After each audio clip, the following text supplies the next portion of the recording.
What if I told you that buried within ancient stories about farmers and coins lies the blueprint for your destiny? Jesus spoke in parables for a reason, to hide truth in plain sight, separating those who merely hear from those who truly see. The religious leaders of his time stood right in front of him, yet remained blind. The outcasts and sinners, they discovered mysteries that shook eternity. Here's the unsettling truth. These parables weren't meant to make you comfortable. They were designed to expose what's hidden in your heart, to challenge everything you thought you knew about God, success, and salvation. Some of these stories will make you uncomfortable. Others will shatter your assumptions. A few might even change your life forever.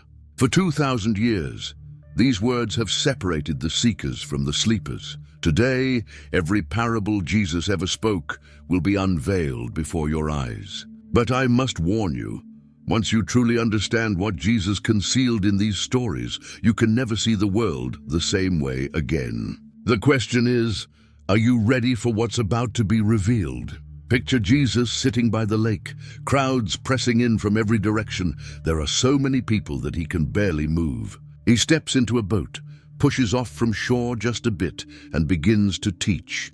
His voice carries across the water as he tells them a story they all know too well. In Matthew 13, starting at verse 3, Jesus says a farmer went out to sow his seed. As he scattered it across the field, some seeds fell along the path. Before they could even settle into the soil, birds swooped down and ate them up. Nothing grew there, not a single sprout. The ground was too hard, too packed down from all the feet that had walked over it. The seed just sat on the surface, exposed, easy prey for the birds. Other seeds fell on rocky ground where the soil was thin. These seeds sprouted quickly because the soil was shallow and warmed up fast. You could see the green shoots pushing through within days.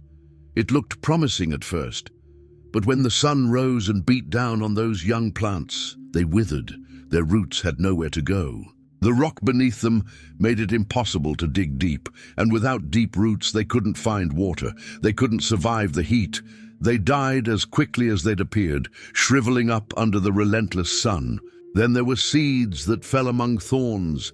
These actually started to grow. You could see green shoots pushing up through the earth, reaching for the sky. But as they grew, so did the thorns around them. The thorns grew faster, stronger, taller. They had deeper roots, tougher stems. They choked out the good plants, stealing their sunlight, their water, their space. The good plants couldn't compete.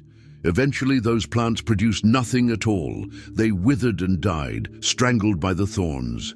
But some seeds fell on good soil, deep, rich, fertile ground that had been worked and prepared.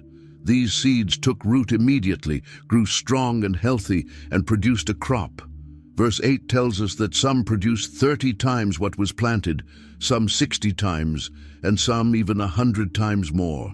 Imagine planting one seed and getting back 100. That's extraordinary abundance. Then Jesus said something he would say often throughout his ministry: "Whoever has ears, let them hear." The crowds heard this story and walked away thinking about farming. Most of them were farmers themselves or new farmers. They understood seeds and soil and harvests. But the disciples knew there was more. They'd been with Jesus long enough to know his stories always went deeper. Later, when they came to Jesus privately, away from the crowds, they asked why he spoke in parables. Why not just say what he meant directly? Jesus explained in verse 11 that the secrets of the kingdom were given to them to know, but not to everyone. Some people have eyes but don't really see. They have ears but don't really hear. They look but don't perceive. They listen but don't understand. Then he told them what the parable really meant, unpacking each detail. In verse 19, Jesus said, "When anyone hears the message about the kingdom and doesn't understand it, the evil one comes and snatches away what was sown in their heart." That's the seed on the path. The birds represent how quickly truth can be stolen before it takes root. The word lands on hard ground, a heart that's been walked over so many times it can't receive anything new. Maybe it's been hurt too many times, disappointed too many times, hardened by life. The enemy moves fast, taking the message before it has any chance to settle in, before it can even begin to germinate. The seed on rocky ground, Jesus explained in verse 20, is the person who hears the word and receives it with joy right away. There's immediate excitement, instant enthusiasm. They're fired up, ready to go, telling everyone about what they've heard. But verse 21 says they have no root. They last only a short time. When trouble or persecution comes because of the word, they fall away quickly. As soon as following Jesus costs them something, they're gone. Their faith was shallow, just like that thin soil. It looked promising at first, but there was no depth to sustain growth when things got hard. When the heat came, they couldn't handle it. The seed among thorns, according to verse 22, is someone who hears the word. But the worries of this life and the false promises of wealth choke it out. They become unfruitful. The things of this world strangle whatever growth began. Bills to pay, status to maintain, possessions to protect, career to advance. These concerns grow wild, taking over everything until the word is suffocated completely. It's not that they rejected the word. It's that they let everything else crowd it out until there was no room left for it to grow. But the seed on good soil, Jesus said in verse 23, is the person who hears the word and understands it. They produce a harvest, yielding 30, 60, or even 100 times what was sown. The difference isn't in the seed. The seed is the same in every case. The farmer throws the same seed everywhere, broadcasting it across the entire field. The difference is in the soil, in the heart, in how the word is received and what happens after it lands. The good soil receives it deeply, protects it, nourishes it, and lets it grow without interference. Jesus didn't wait long before telling another story. The crowds were still there, still listening. Right there in Matthew 13, starting at verse 24, he said, "The kingdom of heaven is like a man who sowed good seed in his field. Everything was planted correctly. The farmer did his job well. He used quality seed, prepared the ground properly, sowed at the right time, did everything by the book. But while everyone slept during the night, an enemy came." This wasn't a random accident. This enemy moved through the field intentionally in darkness and sowed weeds among the wheat. Then he disappeared into the night, leaving no trace. No one saw him. No one knew what had happened until it was too late. Days passed, weeks passed. When the wheat sprouted and formed heads of grain, the weeds appeared too. They grew right alongside the good crop, mixed together, tangled up with each other, almost indistinguishable in the early stages. The servants came to the owner, confused and concerned, and probably a little angry. They said in verse 27, "Sir, didn't you sow good seed in your field? Where then did the weeds come from?" They knew their master. He was careful, thorough. This didn't make sense. The owner immediately understood what had happened. "An enemy did this," he replied in verse 28. He knew this wasn't an accident or bad seed or poor farming technique. This was sabotage, intentional destruction, an act of malice. Someone wanted to ruin his harvest. The servants, eager to fix the problem and protect the crop, asked if they should go and pull up the weeds right away. They were ready to get out there immediately and start ripping out every weed they could find, working through the whole field if necessary. But the owner said no. In verse 29, he told them, "If you pull the weeds now, you might uproot the wheat with them." The roots were tangled together underground where no one could see. What looks separate above ground is often connected below the surface. The wheat and the weeds had grown up together, their roots intertwining in the soil. Trying to separate them now would damage the good crop. You'd end up destroying what you're trying to protect. You'd lose wheat while pulling weeds.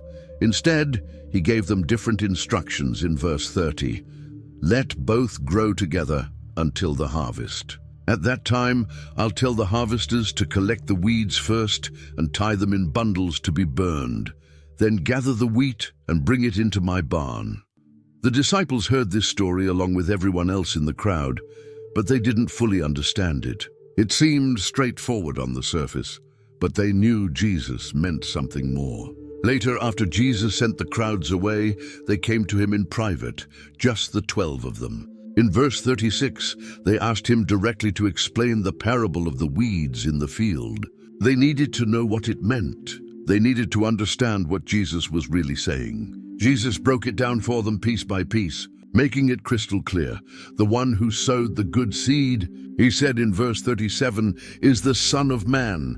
That's Jesus himself, planting truth, building his kingdom. The field is the world, not just Israel, not just one nation or one group of people, but the entire world. The good seed stands for the people of the kingdom, those who truly belong to God, who have received the word and are growing in it. But the weeds are the people of the evil one, verse 38 says, and the enemy who sows them is the devil himself. He's the one who came in darkness, who plants destruction among what's good, who works to undermine everything God is doing. The harvest, Jesus explained in verse 39, is the end of the age, that final moment when time as we know it stops and eternity begins. And the harvesters are angels, God's messengers, who will carry out his commands perfectly. There's a set time coming when everything will be sorted out, when the waiting will be over.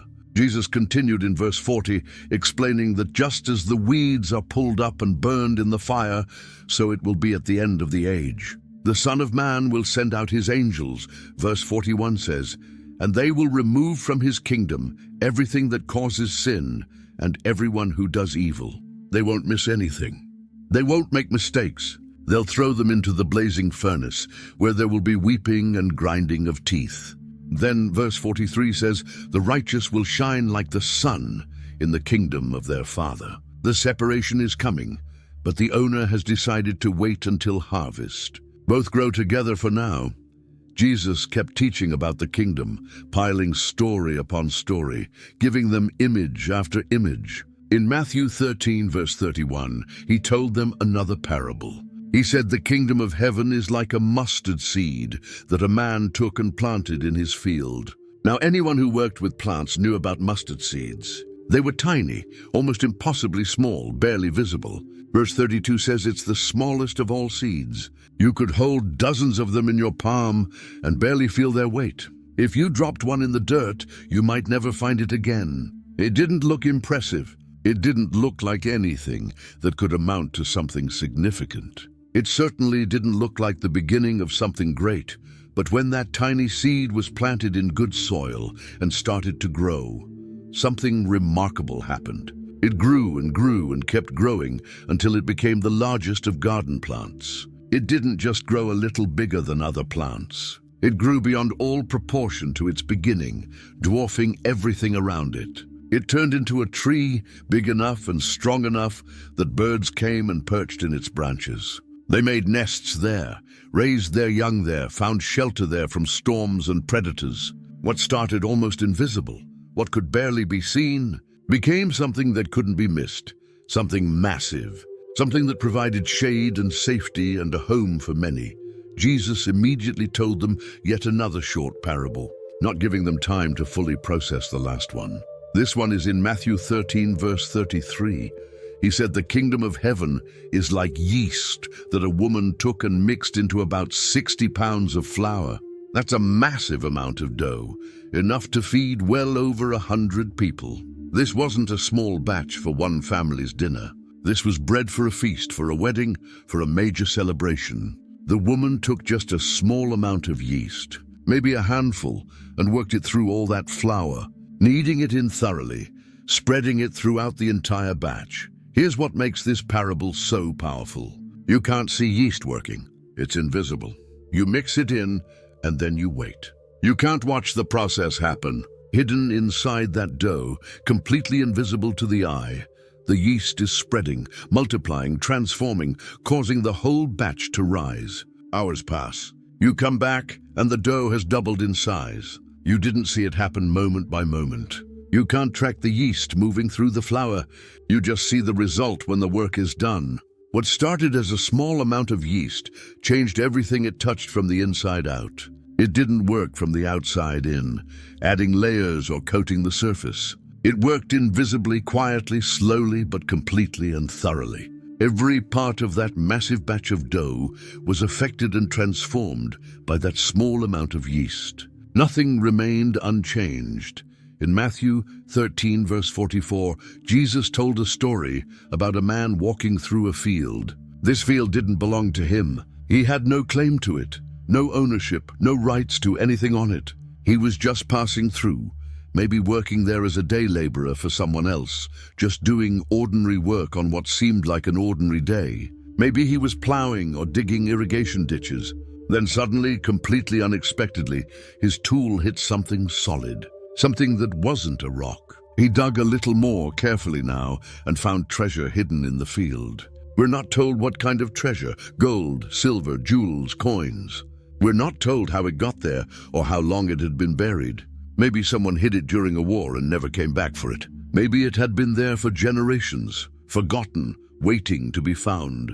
But the moment this man discovered it, in that instant, everything changed for him. His whole world shifted. The man's heart must have been racing. His hands probably shook as he uncovered it. He looked at what he'd found and knew immediately that this was valuable beyond measure. This wasn't just a little extra money or a nice bonus. This was life-changing wealth. This was enough to transform his entire existence. So what did he do? He didn't tell anyone. He didn't run to the owner of the field. He hid it again, quickly, carefully. He covered it back up, making sure it looked undisturbed, making sure no one else would notice anything unusual. He looked around to see if anyone was watching, if anyone had seen what he found. Then, filled with joy, probably barely able to contain his excitement, he went and sold everything he had, every possession, every item of value. His house, his tools, his animals, his furniture, his extra clothes. He liquidated it all, turned everything into cash, and bought that field. He didn't buy the field because he wanted to be a farmer.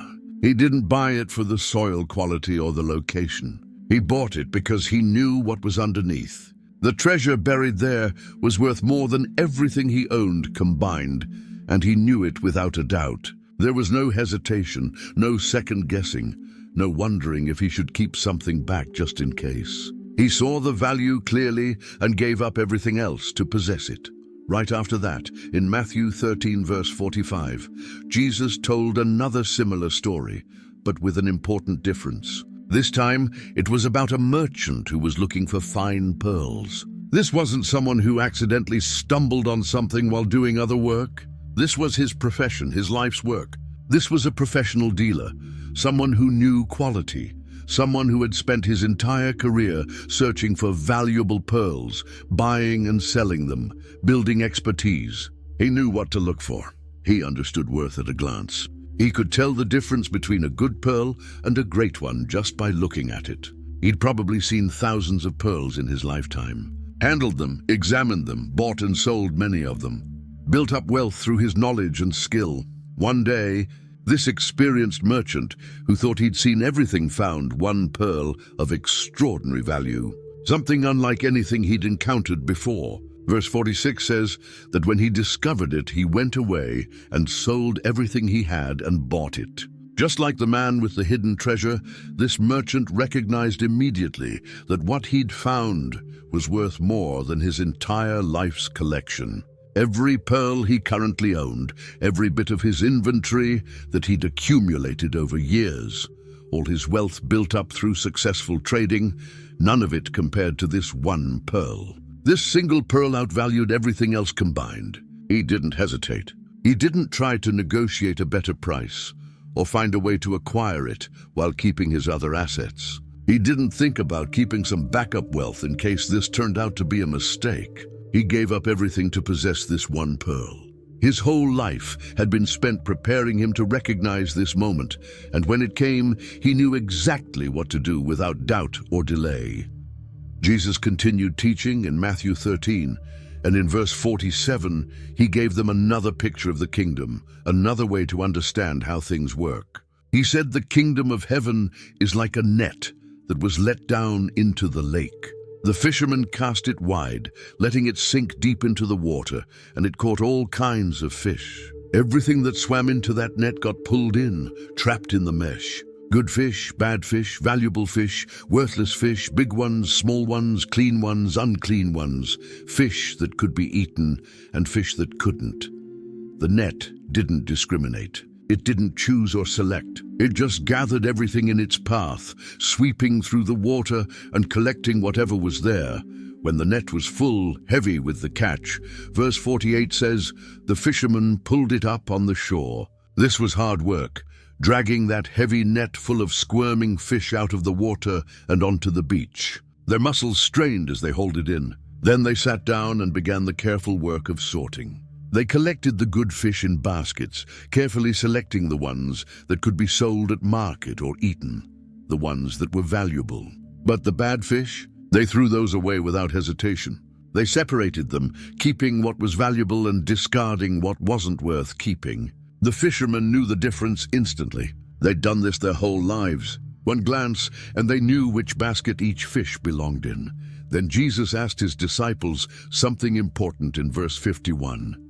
Have you understood all these things? The disciples said yes, they understood. But Jesus wanted to make absolutely sure they got the point of this particular parable, so he explained it. He said in verse 49 that this is how it will be at the end of the age. The angels will come and separate the wicked from the righteous, just like those fishermen sitting on the shore sorting their catch, just like them examining each fish and deciding its fate. The angels will sort people. Verse 50 says, they'll throw the wicked into the blazing furnace, where there will be weeping and grinding of teeth. The gathering happens first, catching all kinds. The sorting comes later, at the end. Mark 4 verse 26 gives us another parable about seeds that Jesus told, one that appears only in Mark's account. He said the kingdom of God is like a man who scatters seed on the ground. The farmer does his part. He prepares the soil, breaks up the clods, removes the rocks, throws the seed, covers it properly. He does everything he's supposed to do, everything farmers have always done. Then he goes about his normal life. He doesn't sit in the field watching, night and day, whether he's sleeping in his bed or awake, eating dinner with his family or working on other tasks, repairing his tools or tending his animals. The seed sprouts and grows. But here's the amazing, mysterious thing. He doesn't know how it happens. Verse 28 says, the soil produces grain by itself, automatically. First the stalk appears, a tiny green shoot pushing up through the dirt. Then the head forms at the top of the stalk. Then the full kernel develops in the head, filling out and maturing. Stage by stage, day by day, the plant grows through its natural progression. The farmer isn't out there making it grow. He's not pulling on the shoots to make them taller or forcing the kernels to develop. He can't speed it up by worrying about it. He can't control the process or dictate the timeline. Growth happens on its own, through a process mysterious and powerful that he can't control or fully understand, a process built into creation itself. He plants, he waits, he trusts. He watches but doesn't intervene. All he knows is that it works. It's always worked this way. Seeds become plants, plants produce grain. That's just how it is. That's how God designed it. Then, as soon as the grain is ripe, when it reaches that perfect moment of readiness, verse 29 says he puts the sickle to it because the harvest has come. The farmer waits patiently through all those mysterious stages of growth, trusts the process he doesn't understand, watches for the signs of ripeness. And when the time is exactly right, when the grain is ready and not before, he doesn't wait another day. He harvests immediately what has grown. The growth was beyond his control, mysterious and divine, but the harvest is his responsibility and his joy. Jesus was at a Pharisee's house for dinner when something unexpected happened. A woman known in the town as a sinner came in, bringing an alabaster jar of perfume. She stood behind Jesus at his feet crying. Her tears fell on his feet, and she wiped them with her hair, kissed them, and poured perfume on them. The Pharisee who invited Jesus saw this and thought to himself that if Jesus were really a prophet, he would know what kind of woman was touching him. He was judging both the woman and Jesus in his mind. Jesus turned to him and said he had something to tell him. The Pharisee said to go ahead, probably curious about what Jesus would say. So in Luke 7, starting at verse 41, Jesus told him a story. He said 2 people owed money to a certain moneylender. One owed him 500 denarii. That's about 1.5 years worth of wages for a working man. Imagine working every single day for 18 months, and that's how much this person owed. The other owed 50 denarii, about 1.5 months of work. Still a significant amount, but nowhere near what the first person owed. Neither of them had the money to pay him back. They were both broke, both stuck, both facing the consequences of their debts. Verse 42 says that since neither could pay, he forgave the debts of both. He cancelled them completely. He didn't ask for a payment plan. He didn't demand they sell their possessions. He didn't take them to court. He just wiped the debts clean, wrote them off entirely. Both men walked away, owing nothing. Then Jesus asked Simon the Pharisee a simple question. Now which of them will love him more? Simon answered, verse 43 tells us, I suppose the one who had the bigger debt forgiven. It was obvious, really. Jesus said, you have judged correctly. The one who was forgiven more would naturally love more.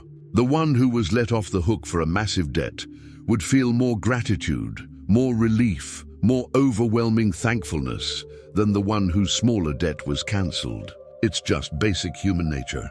Then Jesus turned the whole conversation toward the woman weeping at his feet, showing Simon that she understood something about forgiveness that he didn't. She'd been forgiven much, and her love showed it. Peter came to Jesus one day with a question about forgiveness. He asked in Matthew 18, verse 21, Lord, how many times shall I forgive my brother or sister who sins against me? Up to 7 times? Peter probably thought he was being incredibly generous. The religious teachers of his day said 3 times was enough. 3 strikes and you're out, but 7 times. That seemed really gracious, way above and beyond what was expected. Jesus answered him in verse 22, I tell you, not 7 times, but 77 times. In other words, stop counting altogether. Forgiveness isn't about keeping score. Then Jesus told a parable to explain exactly why this matters so much. In verse 23, Jesus said, the kingdom of heaven is like a king who wanted to settle accounts with his servants. As he began the settlement, a man who owed him 10,000 bags of gold was brought to him. 10,000 talents. That's an absolutely staggering amount of money. It would take a working man literally thousands of years to earn that much. Some scholars estimate it would be equivalent to millions of dollars today. It's more money than most people could even wrap their minds around. This wasn't a debt that could be repaid. This was impossible debt, unimaginable debt. Verse 25 says, since the servant couldn't pay, the master ordered that he and his wife and his children and all that he had be sold to repay the debt. Even selling everything wouldn't come close to covering what he owed, but it was the standard practice. The servant would lose everything. His whole family would be torn apart and sold into slavery. Their lives would be destroyed. Desperate and terrified, verse 26 tells us the servant fell on his knees before the king. Be patient with me, he begged, and I will pay back everything. It was an impossible promise. He could never, ever pay it back. He'd need multiple lifetimes. But he said it anyway, grasping at anything, any hope of avoiding this fate. The servant's master took pity on him. Verse 27 says he canceled the debt and let him go. Not a payment plan, not a reduced amount, not pay me what you can. Complete cancellation. The whole impossible, unpayable debt wiped out entirely, gone. The servant walked away a free man, owing nothing. Can you imagine that feeling? That weightlifting? That moment of realizing you're free? You'd think that kind of mercy would change someone forever. You'd think he'd never forget what had just happened to him. You'd think he'd be a different person. But verse 28 says that when that same servant went out, he found one of his fellow servants who owed him 100 silver coins. 100 denarii, that's about 3 months of wages. It's real money, sure. It's not nothing. but it's absolutely nothing compared to what he'd just been forgiven. It's like comparing a few $1,000s to millions. He grabbed this fellow servant by the throat and started choking him. "Pay back what you owe me," he demanded violently. His fellow servant fell to his knees, verse 29 says, and begged him, "Be patient with me and I will pay it back." The exact same words. The exact same plea he himself had made just moments ago. The exact same desperate request for mercy. But the servant who'd just been forgiven millions refused to forgive thousands. His heart was completely unchanged by the mercy he'd received.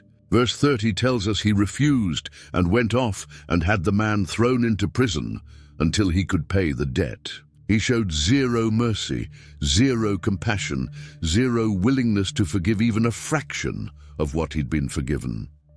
When the other servants saw what had happened, they were outraged and greatly distressed. This was wrong and they knew it. Verse 31 says, they went and told their master everything that had taken place. The master called the unmerciful servant back in.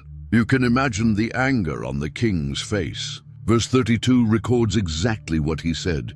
"You wicked servant, I cancelled all that debt of yours because you begged me to. Shouldn't you have had mercy on your fellow servant just as I had on you?" It wasn't a complicated question. The answer was obvious. The master was furious. Verse 34 says, in anger, he handed him over to the jailers to be tortured until he should pay back all he owed, which meant forever because he could never pay it back. The debt was reinstated. The mercy was revoked. The forgiveness was cancelled. Jesus ended the parable in verse 35 by saying something sobering. "This is how my heavenly Father will treat each of you unless you forgive your brother or sister from your heart." Not just with words, but from your heart. Real forgiveness. In Matthew 20 verse 1, Jesus said the kingdom of heaven is like a landowner who went out early in the morning to hire workers for his vineyard. He agreed to pay them a denarius for the day, which was the normal fair daily wage, and sent them into his vineyard to work. That was around 6 in the morning, right at first light when the workday began. These workers knew exactly what they'd earn. They agreed to the terms and went to work. About 9 in the morning, verse 3 says, he went out again and saw others standing in the marketplace doing nothing. They were waiting, hoping someone would hire them. He told them to go work in his vineyard too, and he'd pay them whatever was right. He didn't specify the amount. He just said he'd be fair. So they trusted him and went. Around noon, he went out again and did the same thing. Then again at 3 in the afternoon. Each time, he found people standing around with no work and sent them to his vineyard. Verse 6 tells us that about 5 in the afternoon, just an hour before quitting time, he went out and found still others standing around. He asked them, "Why have you been standing here all day long doing nothing?" They answered, "Because no one has hired us." It wasn't that they were lazy. They'd been there all day, available, waiting. Nobody wanted them. He said to them, "You also go and work in my vineyard." So they went, even though there was only about an hour of work left in the day. They couldn't earn much in 1 hour, but something was better than nothing. When evening came, verse 8 says, the owner of the vineyard told his foreman, "Call the workers and pay them their wages, beginning with the last ones hired and going on to the first." This is interesting. He started with the people who'd worked the least. The workers who were hired about 5 o'clock came first, and each received a denarius, a full day's wage, for 1 hour of work. They must have been shocked, amazed, incredibly grateful. So when those came who were hired first, the ones who'd been there since dawn, verse 10 tells us they expected to receive more. It made sense, right? If the 1-hour workers got a full day's pay, surely those who worked 12 hours would get much more. But each one of them also received a denarius, exactly the same amount as everyone else, the same as the people who'd worked 1 hour. When they received it, verse 11 says, they began to grumble against the landowner. They weren't just disappointed, they were angry. Verse 12 records their complaint word for word. "These who were hired last worked only 1 hour, and you have made them equal to us, who have borne the burden of the work and the heat of the day." They'd been out there in the blazing sun since morning. They'd worked through the hottest part of the day. They'd put in 12 full hours of hard labor. And these latecomers who worked one easy hour in the cool evening got the same pay. It wasn't fair. It wasn't right. The owner answered one of them in verse 13. He called him friend, staying calm and reasonable. I'm not being unfair to you, friend. Didn't you agree to work for a denarius? Take your pay and go. I want to give the one who was hired last the same as I gave you. Don't I have the right to do what I want with my own money? Or are you envious because I am generous? That's the real issue right there. The landowner wasn't being unfair. He kept his agreement perfectly. Every worker got what was promised. But his generosity to others made the first workers angry. They compared themselves to others and felt cheated, even though they received exactly what they'd agreed to work for. Their problem wasn't with their pay. Their problem was with his generosity to people they thought deserved less. Jesus concluded in verse 16, "So the last will be first, and the first will be last." The people who thought they deserved the most got the same as those who deserved the least. That's grace. In Luke 15, verse 11, Jesus said there was a man who had 2 sons. The younger one came to his father one day with an outrageous request. He said, "Father, give me my share of the estate." In that culture, this was incredibly insulting. He was basically saying he wished his father were dead. Inheritance comes after death. But he wanted his now. He wanted to cash out and leave. Verse 12 says the father divided his property between them. He gave the younger son what he asked for, even though it must have broken his heart.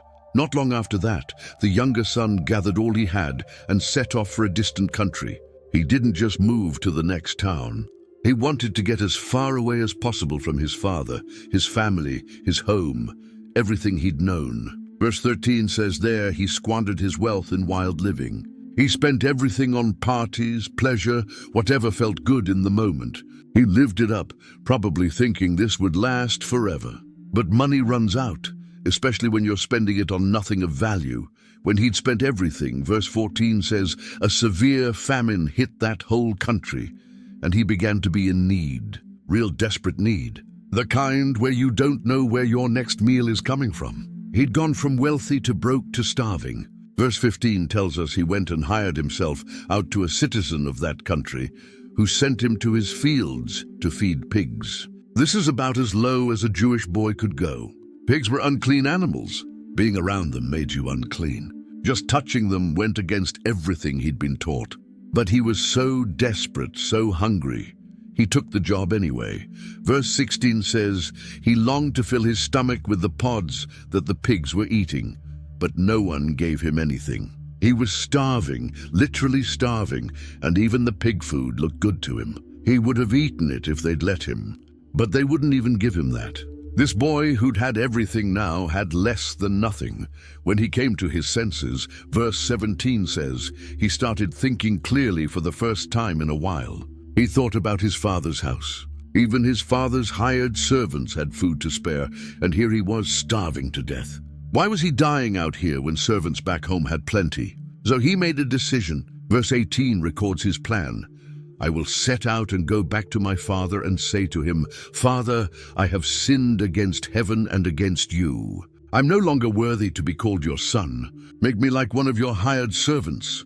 He practiced his speech, word by word. He wasn't going back expecting to be a son again. That relationship was destroyed. He just hoped his father might hire him as a servant. That would be enough. That would be better than starving with the pigs. So he got up and went to his father.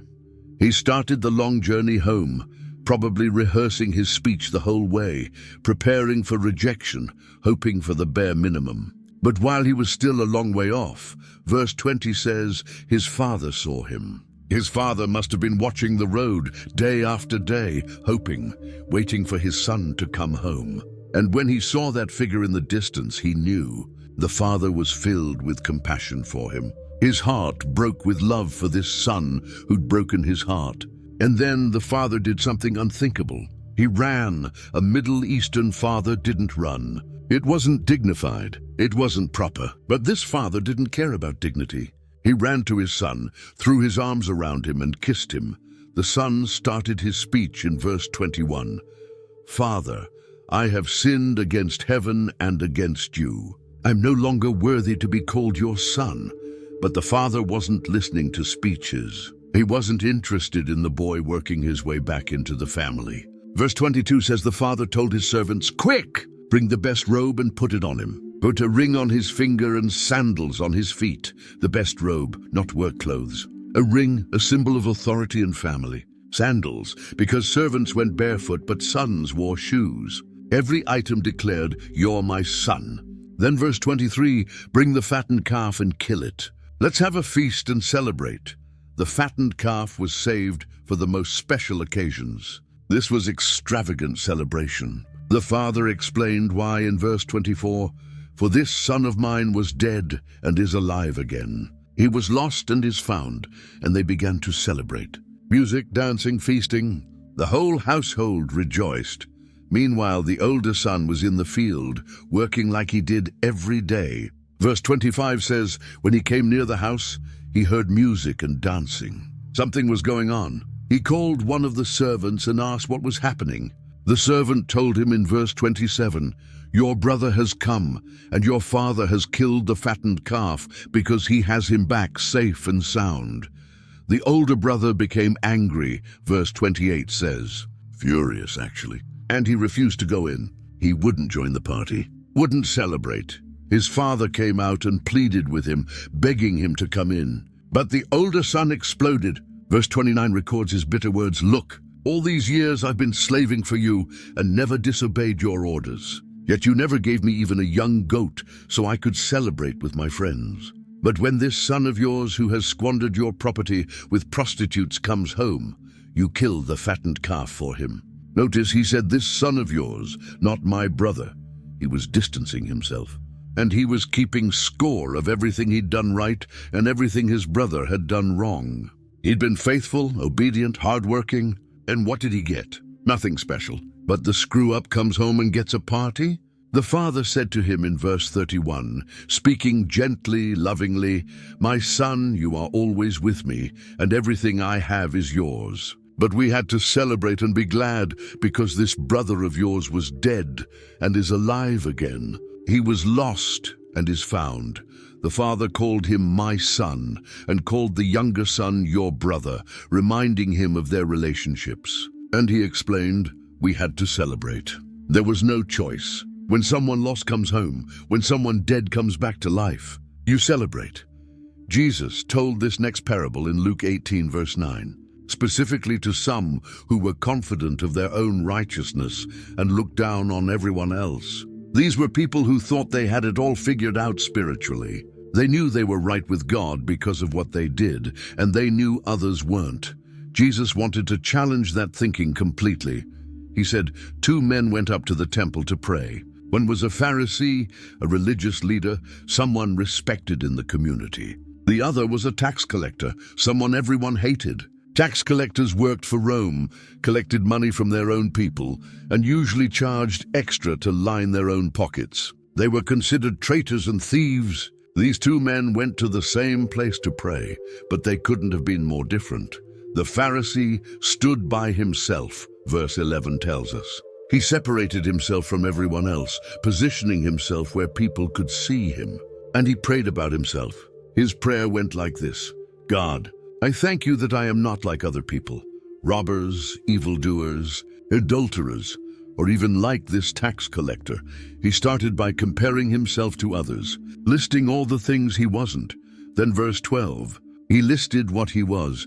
I fast twice a week and give 1/10 of all I get. His prayer was essentially a list of his accomplishments, his superiority, how much better he was than everyone else around him, especially that tax collector over there. He pointed out everything he did right, every religious duty he performed beyond what was required. He fasted twice a week when the law only required 1 fast per year. He tithed everything, even garden herbs. He was proud of his righteousness, standing tall, making sure God and everyone else knew how good he was. But the tax collector, verse 13 says, stood at a distance. He stayed far away from others, knowing he wasn't worthy to come closer. He wouldn't even look up to heaven. He kept his eyes down, ashamed. and he beat his breast, a sign of deep grief and repentance. His prayer was short and desperate. God, have mercy on me, a sinner. That was it. 7 words in English. No list of accomplishments because he had none. No comparison to others because he knew he was the worst. No elaborate religious language. Just a desperate, honest cry for mercy. He knew he had nothing to offer, nothing to boast about, nothing to bring God except his broken, sinful self. He could only throw himself on God's mercy and hope. Jesus said something shocking in verse 14. I tell you that this man, rather than the other, went home justified before God. Not the Pharisee who did everything right, the tax collector, the sinner, the one everyone despised. He went home right with God. Then Jesus explained the principle. For all those who exalt themselves will be humbled, and those who humble themselves will be exalted. The one who lifted himself up went home unjustified. The one who humbled himself went home justified. Everything was backwards from what people expected. The Pharisees and teachers of the law were grumbling because Jesus welcomed sinners and actually ate with them. They couldn't understand why a religious teacher would associate with such people. So in Luke 15, starting at verse 3, Jesus told them this parable. He said, suppose one of you has 100 sheep and loses one of them. Doesn't he leave the 99 in the open country and go after the lost sheep until he finds it? Think about that situation for a second. You have 100 sheep. 99 are safe, accounted for, right where they should be. One wandered off. The logical, sensible thing would be to stay with the 99. You've got most of your flock. You're doing well. Cut your losses. One sheep isn't worth risking the other 99. But that's not what this shepherd does. He doesn't calculate the odds or think about what makes practical sense. He leaves the 99 and goes after the one that's lost. He searches until he finds it. Not if he finds it, until he finds it. He doesn't give up. He won't stop looking. Verse 5 says, when he finds it, he joyfully puts it on his shoulders. The sheep is probably exhausted from wandering, maybe hurt, definitely unable to walk all the way back on its own. So the shepherd doesn't make it walk. He carries it.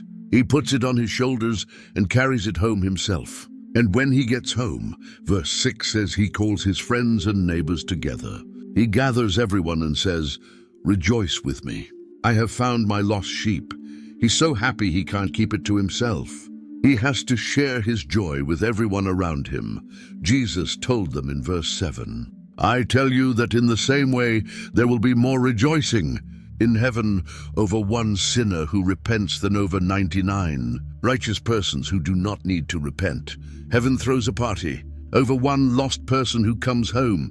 One person, not 100, not even 10. One person matters that much. One lost sheep found causes more joy than 99 who never left. Right after telling them about the lost sheep, Jesus told another story with the same theme. In Luke 15, verse 8, he said, or suppose a woman has 10 silver coins and loses one. Doesn't she light a lamp, sweep the house, and search carefully until she finds it? These coins were valuable. Each one was a day's wage. Losing one meant losing 10% of what she had, a significant loss. So she doesn't just give up and accept it.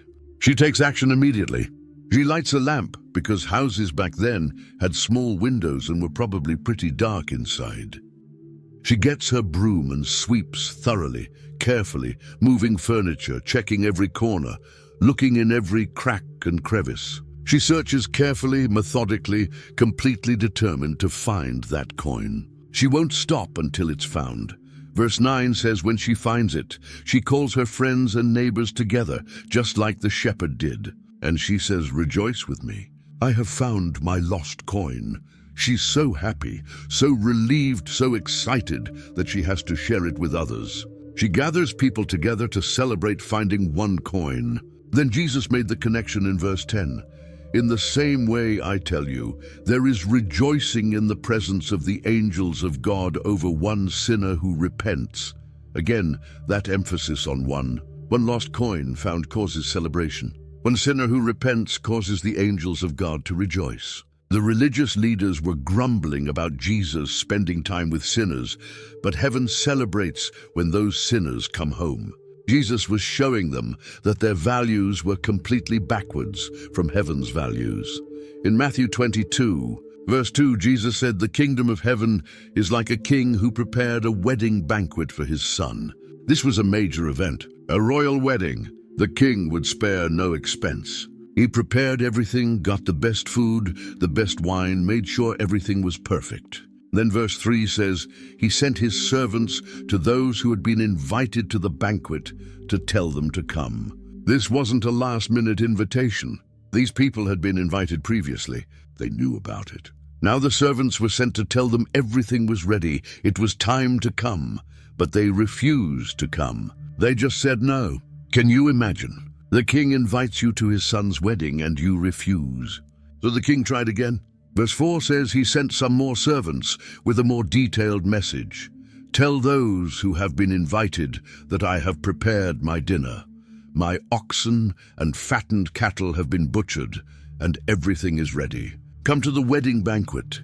He was emphasizing that the feast was prepared, the best food was ready, everything was perfect. All they had to do was show up, but verse 5 says they paid no attention. They didn't even care.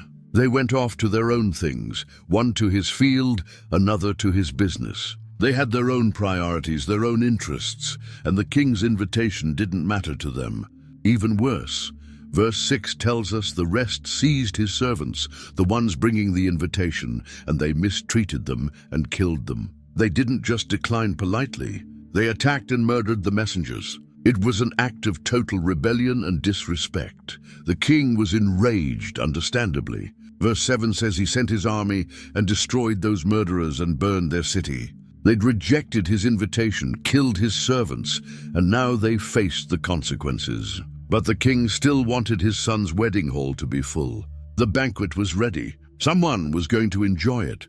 So verse 8 says the king told his servants, "The wedding banquet is ready, but those I invited did not deserve to come. So go to the street corners and invite to the banquet anyone you find." Anyone. Not the elite, not the important people, not the ones who seemed worthy, just anyone who would come. Verse 10 says, the servants went out into the streets and gathered all the people they could find, the bad as well as the good. And the wedding hall was filled with guests, people who never expected an invitation, people who would never have been on the original guest list, people from the streets, the forgotten, the overlooked. They all came in and the wedding hall was filled. Then verse 11 says, when the king came in to see the guests, he noticed a man there who was not wearing wedding clothes. In that culture, wedding clothes would have been provided by the host. Everyone who came would have been given proper clothes to wear to the feast. This man was there, but he hadn't put on what was provided. He came on his own terms. The king asked him in verse 12, "How did you get in here without wedding clothes, friend?" The man was speechless. He had no answer, no excuse. Then verse 13 says, the king told the attendants, "Tie him hand and foot, and throw him outside into the darkness, where there will be weeping and gnashing of teeth." The invitation was open to everyone, but there were still requirements. You had to accept what the king provided. You had to come properly prepared. Jesus concluded this parable in verse 14 with one simple statement. For many are invited, but few are chosen. The invitation goes out widely, but not everyone who receives it responds properly. Grace is free, but it's not cheap. It requires something of us. Jesus had just finished teaching what we call the Sermon on the Mount. He'd covered everything from how to pray to how to treat your enemies. Now, in Matthew 7, verse 24, he was wrapping up with a story that would drive home the importance of everything he'd just said. He said, "Therefore, everyone who hears these words of mine and puts them into practice is like a wise man who built his house on the rock." This wise builder didn't just start throwing up walls wherever seemed convenient. He looked at the land and made a decision. He dug down deep. He kept digging past the soil, past the loose earth, until he hit solid rock. That rock was down there somewhere, but it took effort to reach it. It was hard work, time-consuming work, expensive work. It would have been so much easier to skip this step and just build on the surface. Nobody would know the difference from looking at the finished house. But this builder knew what was coming. He knew storms would come eventually. They always do. So he built his foundation on rock no matter what it cost. Then verse 25 describes what happened when the test came. The rain came down, the streams rose, and the winds blew and beat against that house. Yet it did not fall, because it had its foundation on the rock. Everything nature could throw at a structure hit that house. Rain poured down from above, heavy rain that wouldn't stop. Streams rose from below, flooding from the ground up. Winds slammed against it from every side, howling winds that tested every wall. It was the perfect storm, the worst possible conditions. The kind of storm that destroys things. But the house stood firm. It didn't crack. It didn't shift. The foundation held strong, and because the foundation held, everything built on it held too. Then Jesus described another builder in verse 26. But everyone who hears these words of mine and does not put them into practice is like a foolish man who built his house on sand. Notice something important. This builder also built a house. He didn't do nothing. He worked hard. He constructed walls and a roof. From the outside, it probably looked just as nice as the first house. Same size, same style, maybe even prettier. You couldn't tell by looking which house was built on rock and which on sand. But there was a critical difference. This builder took the easy route. He built on sand. No foundation. No digging down to rock. He just built on the surface because it was easier, faster, cheaper. Verse 27 tells what happened when the test came. The rain came down, the streams rose, and the winds blew and beat against that house, and it fell with a great crash. The same storm hit both houses. Exactly the same rain, same floods, same winds. But this house couldn't handle it. When the floods rose, the sand underneath began to wash away. The house had nothing solid holding it up. It shifted, tilted, and fell. And it didn't just fall quietly. It fell with a great crash. Complete destruction. Jesus made the point clear. Hearing his words isn't enough. Listening to teaching isn't enough. You have to put it into practice. You have to actually do what he says. You have to build your life on his words. Because when the storms come, and they will come, that's what will determine whether you stand or fall. In Matthew 25, verse 1, Jesus told another story about being ready. He said, "At that time, the kingdom of heaven will be like 10 virgins who took their lamps and went out to meet the bridegroom." These were bridesmaids, young women who were part of the wedding party. In that culture, the groom would come to get his bride, and there would be a procession through the streets to the wedding feast. The bridesmaids' job was to wait for the groom, and then join the procession with their lamps lit, lighting the way through the dark streets. Verse 2 tells us that 5 were foolish and 5 were wise. What made the difference? The foolish ones, verse 3 says, took their lamps but didn't take any extra oil with them. They had what they needed for right now, but no backup, no reserve, no preparation for delays. The wise ones, verse 4 says, took oil in jars along with their lamps. They brought extra. They thought ahead. They prepared for the unexpected. The bridegroom was a long time in coming. Nobody expected this, but for whatever reason, he was delayed. Verse 5 says all the virgins became drowsy and fell asleep. Notice that all 10 fell asleep, the wise and the foolish. They all got tired waiting. Being wise didn't mean staying awake all night. It meant being prepared when the moment came. At midnight, right in the middle of the night, the shout came, "Here's the bridegroom. Come out to meet him." Everyone jolted awake. All the virgins woke up, verse 7 says, and began to trim their lamps. They got their lamps ready, adjusting the wicks, making sure they'd burn bright. But the foolish ones suddenly realized they had a problem. Their lamps were going out. They were running out of oil, and the bridegroom was here. They said to the wise ones in verse 8, "Give us some of your oil. Our lamps are going out." But the wise virgins replied in verse 9, "No, there may not be enough for both us and you. Instead, go to those who sell oil and buy some for yourselves." This wasn't selfishness. It was reality. If they divided the oil among all 10, none would have enough. Each person needed their own supply. Some things can't be shared at the last minute. While the foolish virgins were on their way to buy oil, verse 10 says, the bridegroom arrived. The virgins who were ready went in with him to the wedding banquet. And the door was shut, locked, the feast had begun. Later the others came. Verse 11 records them standing outside knocking. "Lord, Lord," they said, "open the door for us." But he replied in verse 12, "Truly I tell you, I don't know you." The door stayed shut. They'd been part of the wedding party. They'd been waiting. But when the moment came, they weren't ready. Jesus concluded in verse 13, "Therefore keep watch, because you do not know the day or the hour."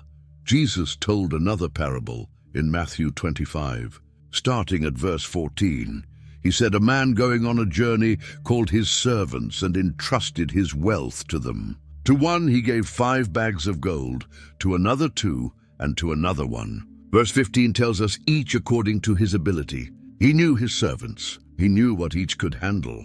Then he went on his journey, leaving them in charge. The man who received 5 bags didn't waste time. Verse 16 says, he went at once and put his money to work and gained 5 more. He took what his master gave him and doubled it. The one with 2 bags did the same. He gained 2 more. Both servants were active, faithful, productive, but the man who received 1 bag took a different approach. Verse 18 says he went off, dug a hole in the ground, and hid his master's money. He didn't invest it, didn't use it, didn't risk it. He just kept it safe and waited. After a long time, verse 19 says, the master returned and settled accounts. Time to see what they'd done. The man with 5 bags came and brought the other 5. He said in verse 20, "Master, you entrusted me with 5 bags of gold. See, I have gained 5 more." His master replied in verse 21, "Well done, good and faithful servant. You have been faithful with a few things. I will put you in charge of many things. Come and share your master's happiness." Praise, promotion, and relationship. The man with 2 bags came next. He brought his profit.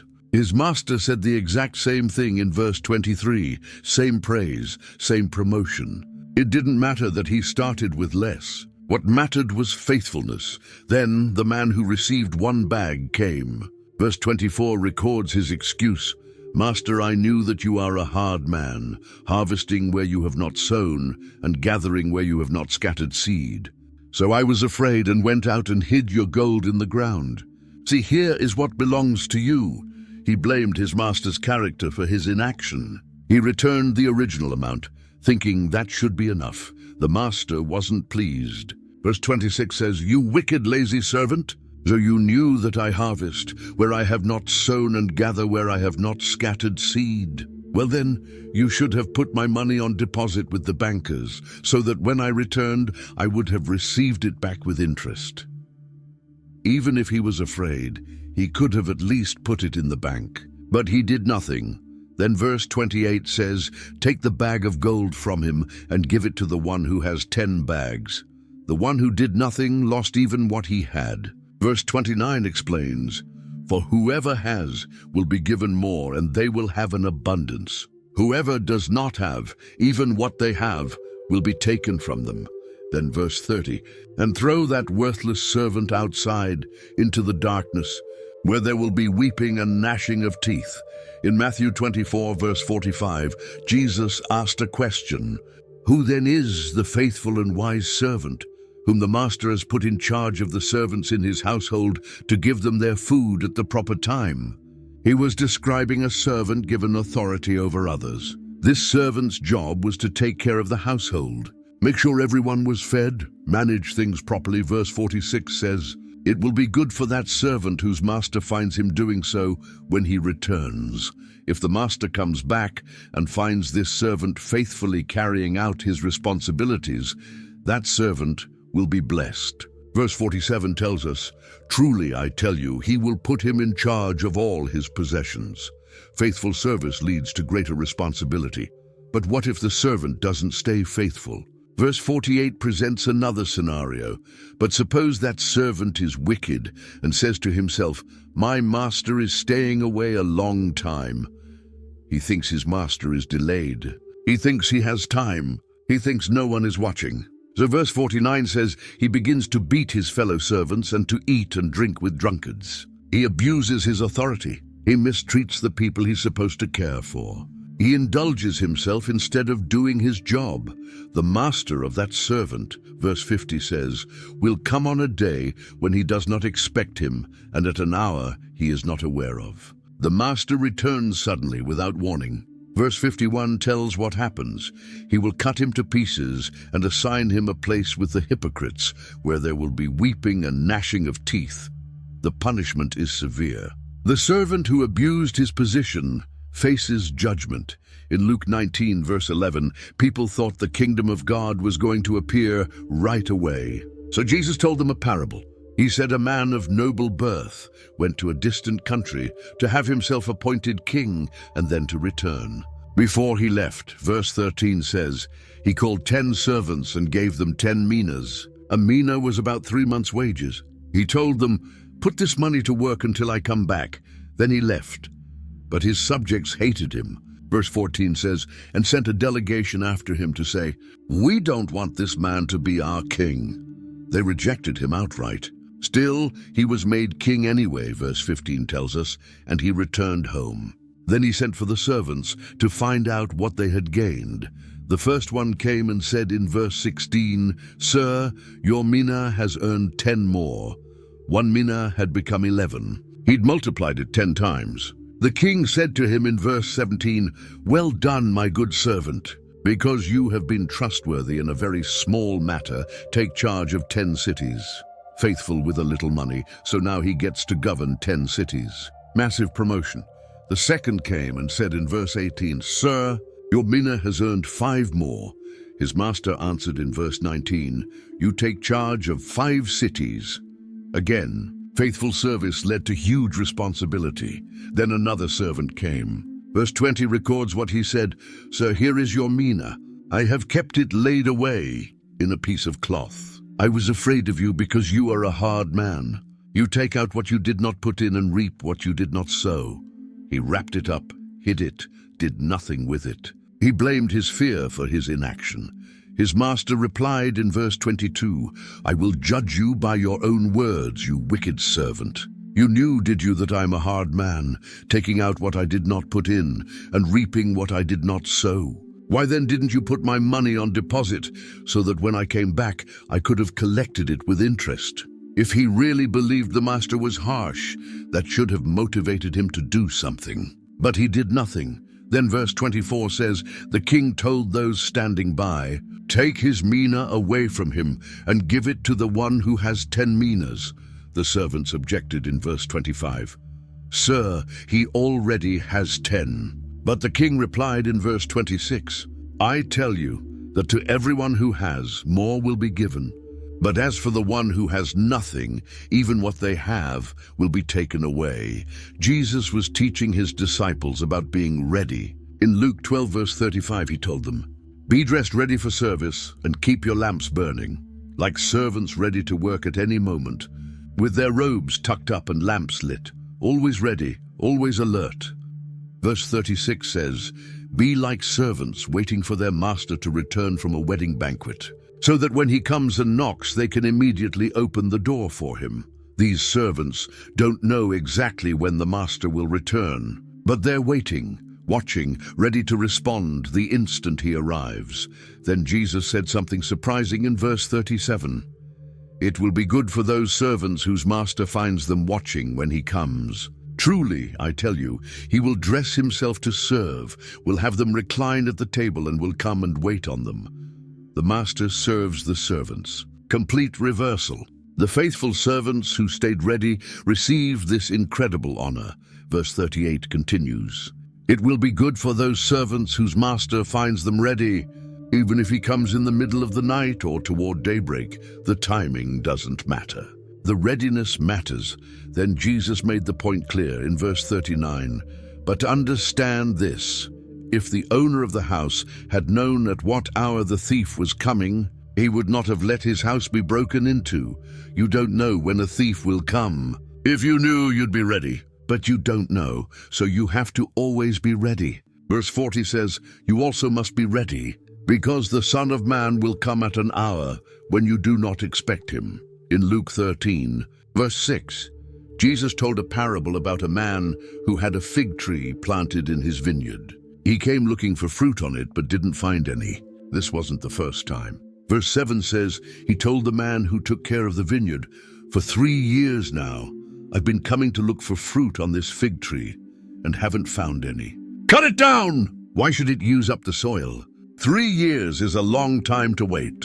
3 growing seasons with no fruit. The tree was taking up space, using nutrients, drawing water, and giving nothing back. It was useless. From the owner's perspective, it needed to go. But the gardener replied in verse 8, "Sir, leave it alone for 1 more year, and I'll dig around it and fertilize it. Give it 1 more chance." He'd work the soil, add nutrients, do everything possible to help it produce. Verse 9 says, if it bears fruit next year, fine.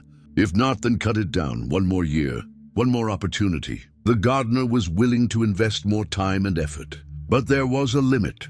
If the tree still didn't produce after all that care, then it would be cut down. The patience wasn't endless. In Mark 13, Jesus was teaching about his return. In verse 34, he gave them a comparison. He said, it's like a man going away. He leaves his house and puts his servants in charge, each with their assigned task, and tells the one at the door to keep watch. The owner is leaving. Before he goes, he organizes everything. Every servant gets a specific job. They all have responsibilities. But there's one servant with a special job, the doorkeeper. His task is to watch, stay alert, be ready for the master's return. Jesus explained why in verse 35, therefore keep watch, because you do not know when the owner of the house will come back, whether in the evening or at midnight or when the rooster crows or at dawn. There are 4 watches of the night: evening, midnight, late night, and dawn. The point is clear. It could be any time. You don't know which watch he'll return in, so you have to be alert through all of them. Verse 36 gives the warning, if he comes suddenly, do not let him find you sleeping. Imagine being the doorkeeper and the master finds you asleep. You had one job. Stay awake, watch, be ready. Then verse 37, Jesus broadened it. What I say to you, I say to everyone. Watch. This isn't just for one person. This is for everyone. Watch, stay alert, be ready. An expert in the law stood up to test Jesus. In Luke 10 verse 25 he asked, Teacher, what must I do to inherit eternal life? It was a loaded question, one designed to trap Jesus or make him look foolish. But Jesus answered his question with another question, the way he often did. What is written in the law? How do you read it? Jesus turned it back on him. You're an expert. You tell me what the scriptures say. The man replied in verse 27, quoting from the law. Love the Lord your God with all your heart, and with all your soul, and with all your strength, and with all your mind. And love your neighbor as yourself. He got it exactly right. Jesus told him, you have answered correctly. Do this and you will live. Simple, clear, love God completely. Love your neighbor as yourself. Do that and you'll have eternal life. But the man wanted to justify himself. He wanted to narrow down the requirements, to find the limits. So verse 29 says he asked Jesus, and who is my neighbor? He was looking for boundaries, for who counted and who didn't. Who do I actually have to love? Who can I ignore? Jesus answered him with a story that would completely blow apart his categories. He said in verse 30, a man was going down from Jerusalem to Jericho when he was attacked by robbers. This was a real road, a dangerous road. Everyone listening knew it. The road dropped about 3,000 feet in 17 miles, full of rocks and caves where robbers could hide. The man in the story was traveling alone, which was risky. The robbers attacked him. Verse 30 continues, they stripped him of his clothes, beat him, and went away, leaving him half dead. They took everything, his clothes, his money, his dignity. They beat him until he couldn't fight back, then left him there bleeding on the side of the road. He was dying. Verse 31 says, a priest happened to be going down the same road. A priest, someone who served in the temple, someone who knew God's law inside and out. When he saw the man lying there, he passed by on the other side. He didn't stop. He didn't check if the man was alive. He deliberately crossed to the other side of the road to avoid getting close. Maybe he had his reasons. Maybe he was worried about becoming ceremonially unclean if the man was dead. Maybe he was afraid the robbers were still around. Whatever his reasons, he walked away. Then verse 32 tells us a Levite came to the place. Another religious person, someone who served in the temple, someone who assisted the priests. When he saw the man, he also passed by on the other side. He did exactly what the priest did. Saw the need, chose to avoid it, kept walking. Two religious leaders, two people who should have known better, two people who did nothing, but then a Samaritan came along. Verse 33 says, as he traveled, he came where the man was, and when he saw him, he took pity on him. This is the shocking part of the story. Jews and Samaritans hated each other. They had centuries of bad blood between them. Jews considered Samaritans half-breeds, heretics, enemies. They wouldn't associate with them, wouldn't eat with them, wouldn't even walk through their territory if they could avoid it. But this Samaritan, this enemy, stopped. Verse 34 tells us exactly what he did. He went to him and bandaged his wounds, pouring on oil and wine. Oil and wine were used for treating injuries. The oil soothed, the wine cleaned and disinfected. This Samaritan used his own supplies, his own resources to help. Then he put the man on his own donkey. That meant the Samaritan had to walk. He brought him to an inn and took care of him. He didn't just drop him off, he stayed. He personally cared for this wounded stranger through the night. The next day, verse 35 says, he took out 2 denarii, 2 days' wages. That's not spare change. That's significant money. He gave them to the innkeeper and said, look after him, and when I return, I will reimburse you for any extra expense you may have. He didn't just pay for one night. He promised to cover whatever it cost. He made himself responsible for this man's full recovery. He would come back and settle the account, no matter how much it ended up being. Then Jesus asked the expert in the law a pointed question in verse 36. Which of these 3 do you think was a neighbor to the man who fell into the hands of robbers? It wasn't a difficult question. The answer was obvious. The expert replied, the one who had mercy on him. He couldn't even bring himself to say, the Samaritan. The word stuck in his throat, but he had to admit the truth. Jesus told him in verse 37, go and do likewise. Stop asking who your neighbor is. Go be a neighbor to whoever needs help. Jesus was teaching his disciples about prayer. In Luke 11 verse 5, he said to them, suppose you have a friend, and you go to him at midnight and say, friend, lend me 3 loaves of bread. Picture this scene. It's midnight, the middle of the night. Everyone in town is asleep. The streets are dark and empty. But you have a problem, and you're knocking on your friend's door. Verse 6 explains why you're there at such an inappropriate hour. A friend of mine on a journey has come to me, and I have no food to offer him. This wasn't about you being hungry. You had a guest, someone who'd traveled to see you, and in that culture, hospitality was everything. You didn't just welcome guests. You fed them. It was your duty, your honor, but your cupboards were empty. You had nothing to give. So you went to your friend's house in the middle of the night because you had no other option. You start knocking on the door. Verse 7 gives the friend's response from inside the house. Don't bother me. The door is already locked, and my children and I are in bed. I can't get up and give you anything.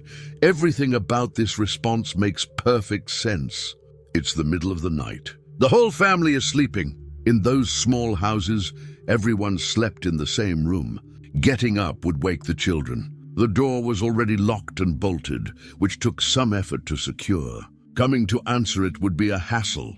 It's unreasonable to ask this. Come back in the morning, but you don't stop knocking. You keep at it. You need that bread. Your guest needs food. You're not going away. Verse 8 says, I tell you, even though he will not get up and give you the bread because of friendship, yet because of your shameless audacity, he will surely get up and give you as much as you need. The friend inside doesn't get up because he wants to help. He doesn't get up because of your friendship. He gets up because the knocking won't stop. Your persistence, your shameless boldness, your refusal to go away, that's what makes him finally get out of bed, unbolt the door, and give you what you need. Jesus was invited to eat at the house of a prominent Pharisee on the Sabbath. People were watching him closely. In Luke 14 verse 7, he noticed something about the other guests. He saw how they picked the places of honor at the table. Everyone wanted to sit as close to the host as possible. The best seats, the most important positions. People were jockeying for status, trying to position themselves above others. So Jesus told them a parable about humility. Verse 8 records what he said. When someone invites you to a wedding feast, do not take the place of honor, for a person more distinguished than you may have been invited. Think about what happens in that situation. You sit down in the best seat, feeling good about yourself, thinking you deserve to be there. Then someone more important walks in. Verse 9 says, if so, the host who invited both of you will come and say to you, give this person your seat. Then, humiliated, you will have to take the least important place. Picture that moment. Everyone at the dinner is watching. The host walks up to you and asks you to move. You have to stand up, gather your things, and walk to the lowest seat in the house while everyone watches. The embarrassment would be crushing. Everyone would see that you thought too highly of yourself. Everyone would see you being put in your place. The humiliation would be complete and public. Jesus offered a different approach in verse 10. But when you are invited, take the lowest place so that when your host comes, he will say to you, friend, move up to a better place. Then you will be honored in the presence of all the other guests. Start at the bottom. Sit in the worst seat. Then if the host wants to honor you, he can invite you to move higher. And when that happens, everyone sees the host honoring you. You don't have to promote yourself. Let someone else lift you up. Then verse 11 gives the principle behind the story. For all those who exalt themselves will be humbled, and those who humble themselves will be exalted. It's a pattern that shows up throughout Scripture. When you try to lift yourself up, you get knocked down. When you humble yourself, God lifts you up. Someone at the table with Jesus made a comment. He said in Luke 14, verse 15, blessed is the one who will eat at the feast in the kingdom of God. He was probably feeling pretty good about himself, assuming he'd be at that feast. So Jesus replied with a parable that would challenge that assumption. He said in verse 16, a certain man was preparing a great banquet and invited many guests. This was going to be a major event, not a small dinner, a great banquet. Lots of food, lots of guests. Everything was being prepared. Invitations had gone out well in advance. People knew it was coming. At the time of the banquet, verse 17 says, he sent his servant to tell those who had been invited, come, for everything is now ready. This was the custom. You'd receive an invitation ahead of time. Then a servant would come when everything was prepared to tell you it was time. The food was on the table. The celebration was beginning. Come now, but something unexpected happened. They all alike began to make excuses. Every single person who'd been invited suddenly had a reason they couldn't come. The first one said in verse 18, I have just bought a field, and I must go and see it.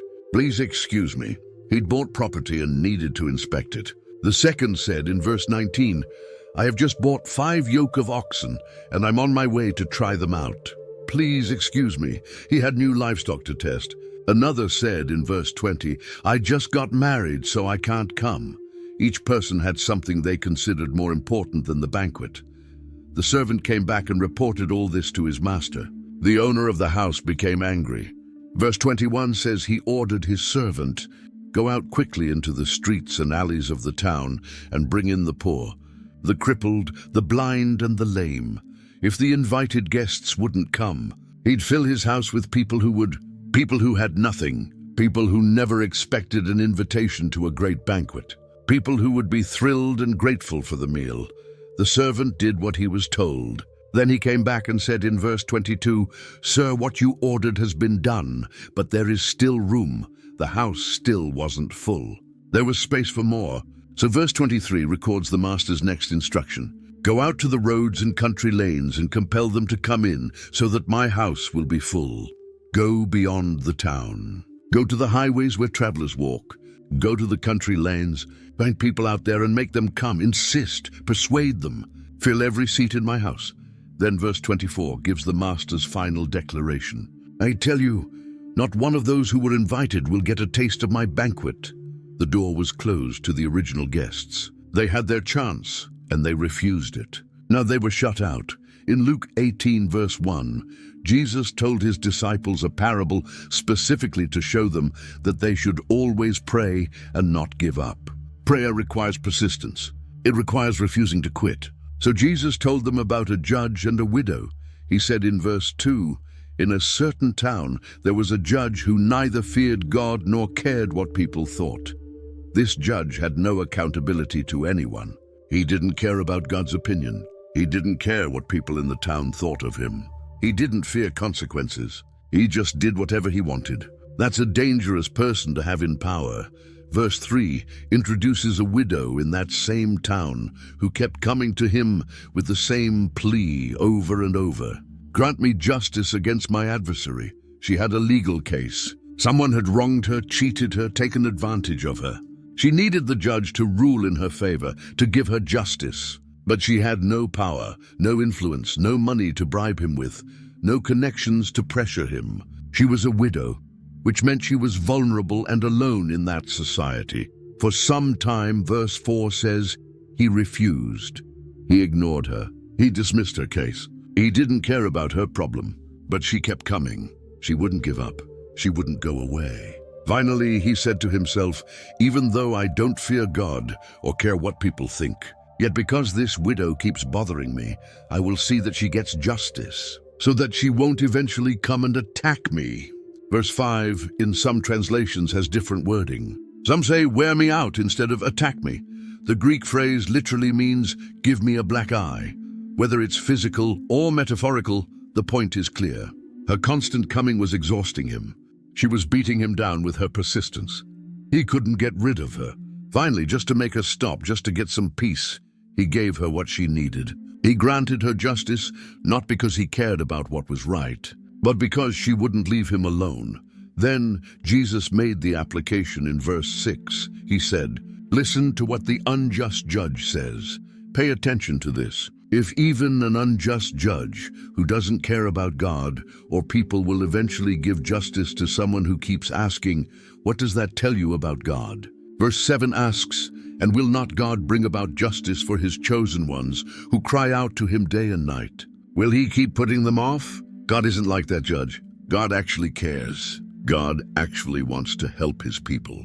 Verse 8 says, "I tell you, he will see that they get justice, and quickly." Someone in the crowd said to Jesus, "Teacher, tell my brother to divide the inheritance with me." There was a family dispute over money, and this person wanted Jesus to take his side. But Jesus refused to get involved in their argument. Instead, he used it as an opportunity to teach.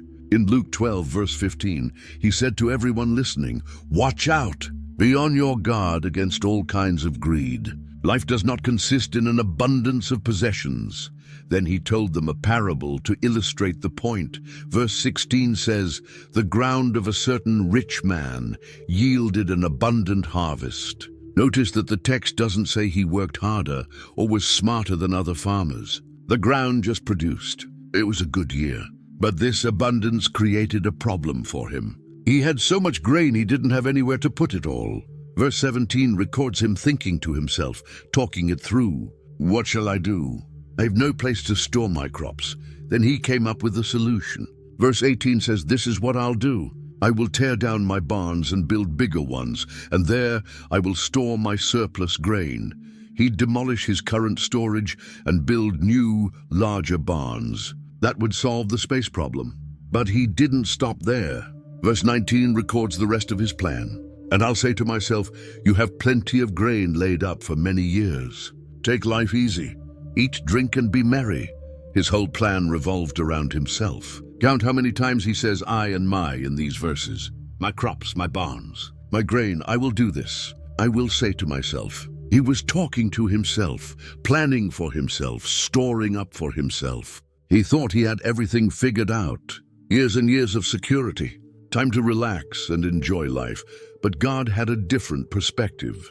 God said to him in verse 20, "You fool, this very night your life will be demanded from you. Then who will get what you have prepared for yourself?"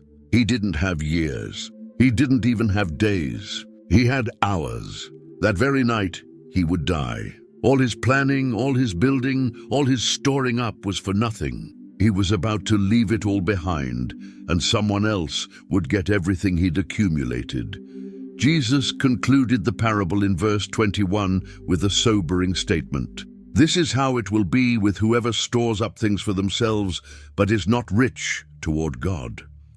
In Luke 16, verse 19, Jesus said, "There was a rich man who was dressed in purple and fine linen and lived in luxury every day." Purple dye was incredibly expensive, made from thousands of crushed sea snails. Only the very wealthy could afford purple clothing. Fine linen was imported, the best quality fabric available. This man had serious wealth and he displayed it. He lived in luxury every single day, not just on special occasions. Every day was a feast. Verse 20 says at his gate was laid a beggar named Lazarus. This is the only parable where Jesus gives a character a name. Lazarus was covered with sores, painful open wounds all over his body. He was longing to eat what fell from the rich man's table. Not the food on the table, the scraps that fell to the floor. That's all he wanted. Even the dogs came and licked his sores, which would have made him ceremonially unclean and added to his misery. Here's what's important. Lazarus wasn't somewhere across town. He was at the rich man's gate, right there. The rich man saw him every single time he went in or out of his house. You can't miss someone lying at your gate. The rich man stepped over him or around him daily. He saw the sores. He saw the hunger. He did nothing.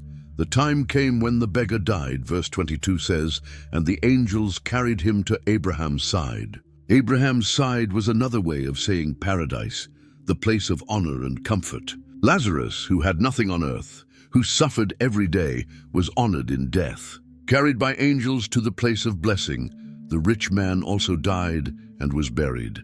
His funeral was probably elaborate. Lots of mourners, expensive preparations. But verse 23 says in Hades, where he was in torment, he looked up and saw Abraham far away, with Lazarus by his side. Now the positions were reversed. Lazarus was being comforted. The rich man was suffering. He called out in verse 24, "Father Abraham, have pity on me, and send Lazarus to dip the tip of his finger in water and cool my tongue, because I am in agony in this fire." Even now, even in torment, he was treating Lazarus like a servant. "Send Lazarus to help me." He wasn't asking to leave. He wasn't asking for much. Just a drop of water. Just a moment of relief. The suffering was that intense, but Abraham replied in verse 25, "Son, remember that in your lifetime you received your good things, while Lazarus received bad things, but now he is comforted here and you are in agony. Remember." Think back. You had everything. Lazarus had nothing. Now the situations are reversed. Then verse 26 adds another reality. "And besides all this, between us and you, a great chasm has been set in place, so that those who want to go from here to you cannot, nor can anyone cross over from there to us." Even if someone wanted to help, they couldn't. The separation was permanent and uncrossable. The rich man realized nothing could be done for him. The suffering wouldn't end. So verse 27 records him saying, "Then I beg you, Father, send Lazarus to my family, for I have 5 brothers. Let him warn them, so that they will not also come to this place of torment. If he couldn't be helped, maybe his brothers could be saved from the same fate." If they knew what was waiting, surely they'd change how they lived. Abraham answered in verse 29, "They have Moses and the prophets. Let them listen to them. They have the scriptures. They have God's word. They have warning already." The rich man argued in verse 30, "No, Father Abraham, but if someone from the dead goes to them, they will repent." A miracle would convince them. Seeing someone come back from death would change everything. But Abraham said in verse 31, "If they do not listen to Moses and the prophets, they will not be convinced, even if someone rises from the dead." In Luke 16, verse 1, Jesus told his disciples about a rich man whose manager was accused of wasting his possessions. Someone reported that the manager was mishandling the master's resources, squandering them. The owner called him in and said in verse 2, "What is this I hear about you? Give an account of your management, because you cannot be manager any longer. You're fired. Turn in your books." Explain everything. Your time here is done. The manager said to himself in verse 3, "What shall I do now? My master is taking away my job. I'm not strong enough to dig, and I'm ashamed to beg." He was facing a crisis. He needed a plan fast. Manual labor wasn't an option. He didn't have the physical strength for it. Begging was humiliating. He couldn't bring himself to do that. So what could he do? Verse 4 says, "I know what I'll do so that when I lose my job here, people will welcome me into their houses." He came up with a plan, a shrewd, calculated plan. He called in each person who owed his master something. He asked the first one in verse 5, "How much do you owe my master?" The man replied, 900 gallons of olive oil. That's a huge amount. The manager told him, "Take your bill, sit down quickly and make it 450. Cut it in half. Pay half of what you owe." Then verse 7 says, he asked another debtor, "And how much do you owe?" He replied, 1,000 bushels of wheat, another massive debt. The manager told him, "Take your bill and make it 800, reduced by 20%. He went through his master's debtors one by one, significantly reducing what they owed. These people would be thrilled. They would be grateful. They would remember who helped them. And when the manager lost his job, they'd be happy to return the favor. Verse 8 says something surprising. The master commended the dishonest manager because he had acted shrewdly. The master wasn't praising the dishonesty. He wasn't saying it was right to cheat him. He was acknowledging the cleverness. The manager saw his situation clearly, understood what was coming, and took decisive action to secure his future. Then Jesus made a statement. "For the people of this world are more shrewd in dealing with their own kind than are the people of the light." Worldly people are often smarter about planning for their future than believers are about spiritual things. Verse 9 continues with Jesus' application. "I tell you, use worldly wealth to gain friends for yourselves, so that when it is gone, you will be welcomed into eternal dwellings." Use money wisely. Use it to build relationships. Use it for eternal purposes. Then Jesus made several points about faithfulness. Verse 10 says, "Whoever can be trusted with very little can also be trusted with much. And whoever is dishonest with very little will also be dishonest with much." How you handle small things shows how you'll handle big things. Character shows up in the details. Verse 11 asks a pointed question. "So if you have not been trustworthy in handling worldly wealth, who will trust you with true riches?" If you can't handle money properly, why would God trust you with spiritual riches? And verse 12 continues, "And if you have not been trustworthy with someone else's property, who will give you property of your own?" Everything we have belongs to God. We're just managers. If we mismanage what He's given us, why would He give us more? Then Jesus concluded in verse 13 with a statement that cuts to the heart of the matter. "No one can serve two masters. Either you will hate the one and love the other, or you will be devoted to the one and despise the other. You cannot serve both God and money. You have to choose. Money will demand your loyalty. God demands your loyalty. You can't give both your full allegiance." Jesus was teaching about the kingdom of God using parables. The crowds were gathered around him, listening to story after story. In Mark 4, verse 21, he asked them a question that seemed obvious at first, the kind of question where the answer is so clear you wonder why he's even asking. He said to them, "Do you bring in a lamp to put it under a bowl or a bed? Instead, don't you put it on its stand?" Think about that for a moment. Picture yourself in a dark house at night. You light a lamp. The flame flickers to life. Now what do? Do you immediately cover it with a bowl? Do you shove it under your bed? Of course not. That would be ridiculous. That would defeat the entire purpose of lighting it. The whole point of a lamp is to give light, to push back the darkness, to let you see. You put it somewhere high, somewhere visible, somewhere central, so it can light up the whole room. You put it on a lampstand where it does the most good. Then Jesus explained why this obvious truth matters in verse 22. "For whatever is hidden is meant to be disclosed, and whatever is concealed is meant to be brought out into the open." This is a principle about how God works. Things that are hidden now won't stay hidden forever. Secrets will eventually come out. Truth will be revealed. Nothing stays buried permanently. Everything eventually comes to light. What's done in darkness will be exposed in the light. Verse 23 records Jesus saying something he said often throughout his teaching, a phrase that showed up again and again. If anyone has ears to hear, let them hear. It's a call to attention. It's saying this matters. Don't just listen with your ears and let the words bounce off. Really hear what's being said. Let it sink in. Let it change you. Then verse 24 continues with another principle. Consider carefully what you hear, he told them. Pay attention. Think about it.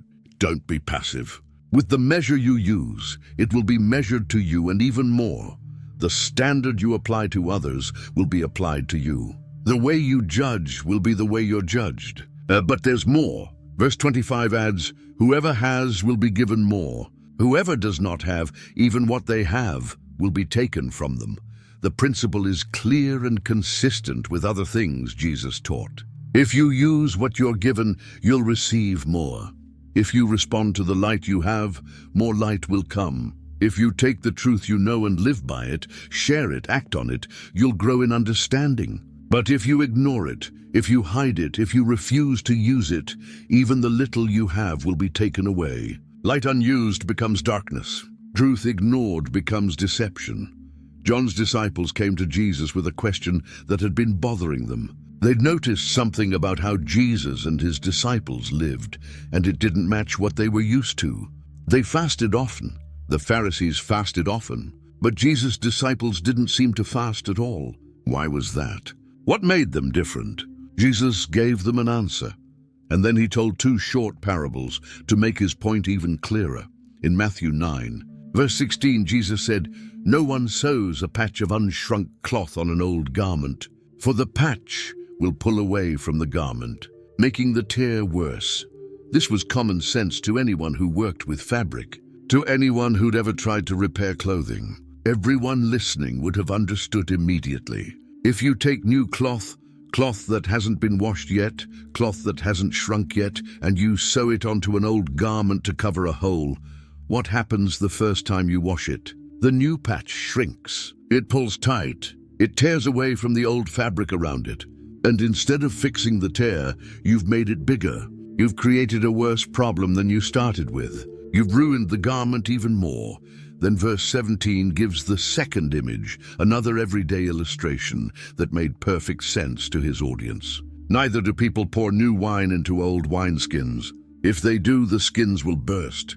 The wine will run out, and the wineskins will be ruined. No, they pour new wine into new wineskins, and both are preserved.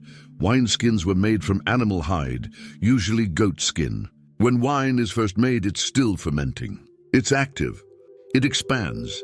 It gives off gases. It puts pressure on whatever contains it. New wineskins were flexible. They had stretch to them. They could handle that pressure. They could expand as the wine fermented. But old wineskins had already been stretched. They'd already held wine. They'd already been through the fermentation process once. They were brittle now.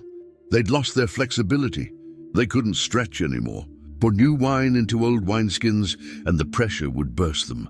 The skins would split open.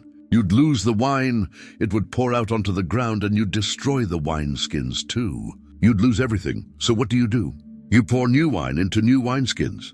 That way both are preserved. The wine ferments safely, and the wineskins do their job without breaking. Jesus was making a point about what he was bringing to the world. His teaching, his way, his kingdom, his new covenant. It wasn't just a patch on the old religious system. It wasn't something you could fit into the old structures. It wasn't about following the same rules better or being more devoted to the same practices. It required something new. New hearts, new ways of thinking, new containers, new wineskins for new wine.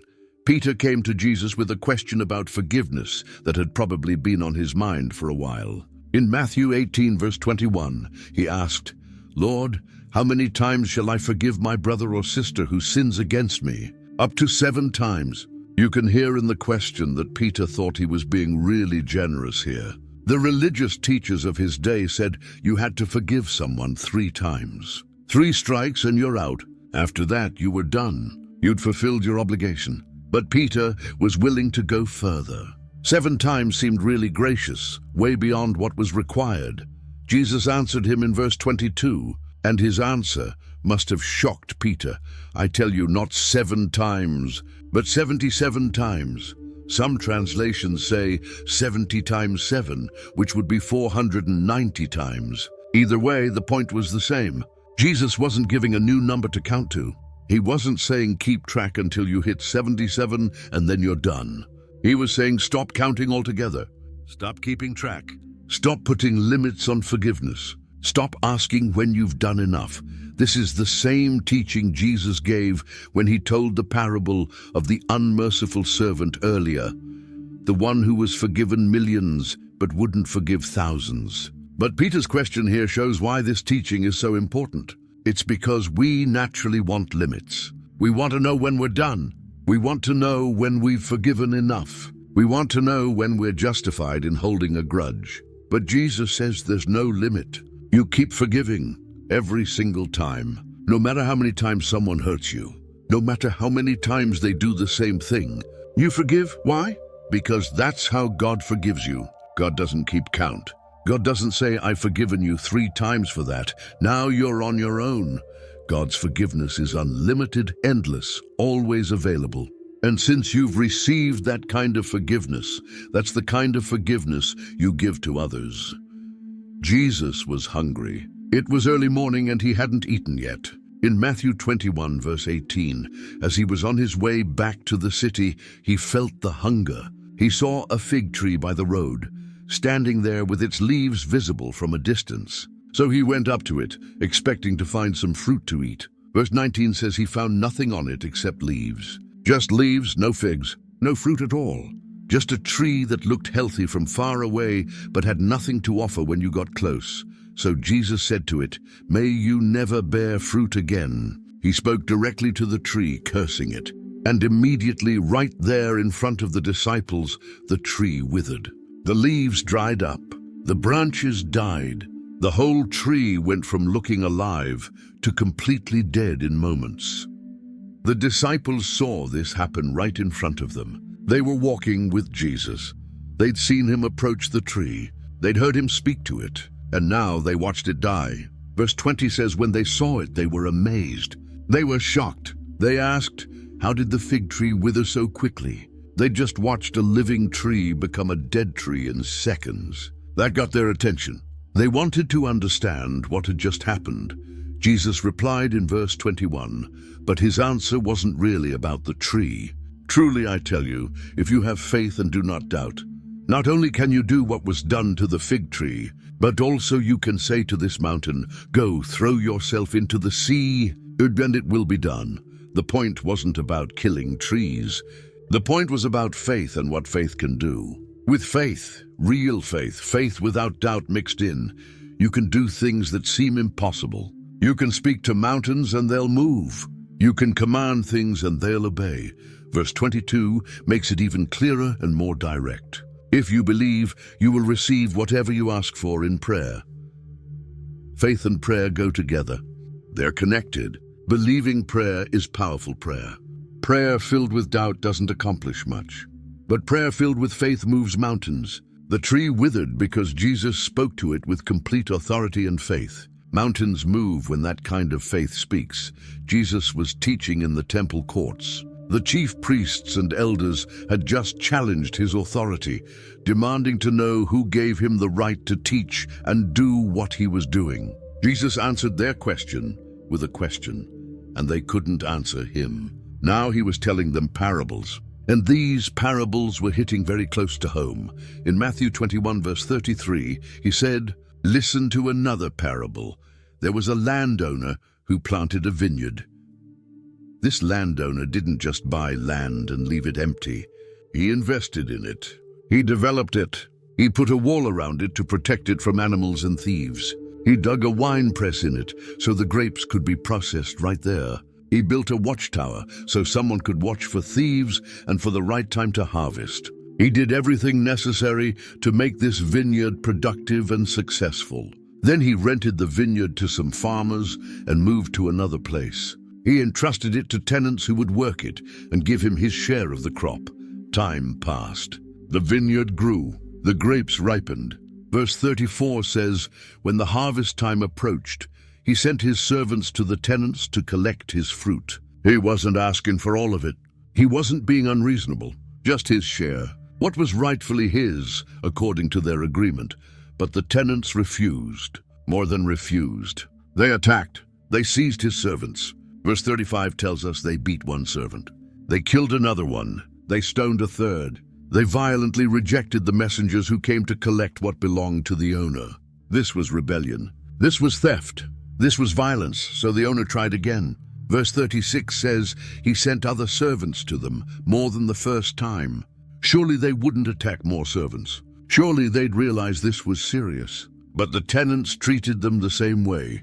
More beatings, more killings, more violence, more rejection. The owner had one option left. Last of all, verse 37 says, he sent his son to them, his own son, his heir.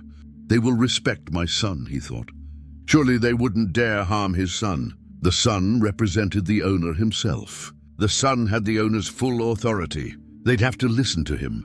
But verse 38 records what the tenants said when they saw the son coming.